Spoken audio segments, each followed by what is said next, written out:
তারপরে দেখুন এইভাবে বান্ডিল বান্ডিল টাকা উইতে খেয়েছে।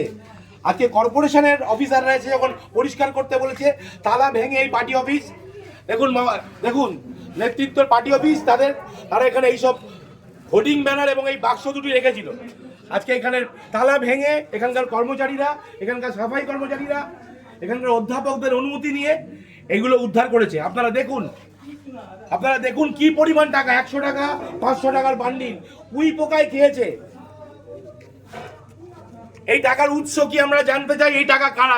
দিনের পর দিন এই কলেজে যারা দুর্নীতি করেছে, এই কলেজে যারা দিনের পর দিন ধরে দুর্নীতি করেছে, এই কলেজে দিনের পর দিন যারা টিচিং স্টাফদের ঠকিয়েছে, প্রফেসরদের সঙ্গে গুন্ডামি করেছে, তাদের প্রত্যেকের টাকা এটা।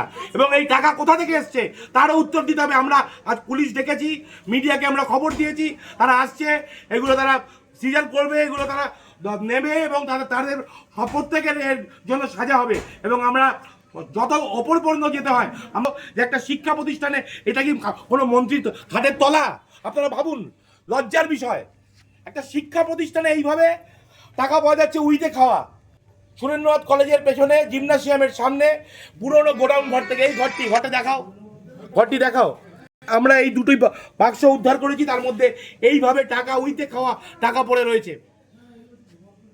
আরো 2-3টি ঘর এরকম বন্ধ রয়েছে, সেগুলো ভাঙার প্রক্রিয়া চলছে।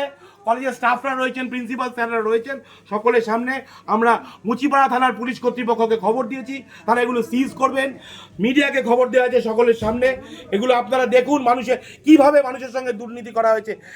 মানুষ খেতে পাচ্ছে না, সারা দেশ বিভিন্ন রকম ক্রাইসিসে ভুগছে, সেইখানে দেখুন এইভাবে টাকা উইতে খাচ্ছে।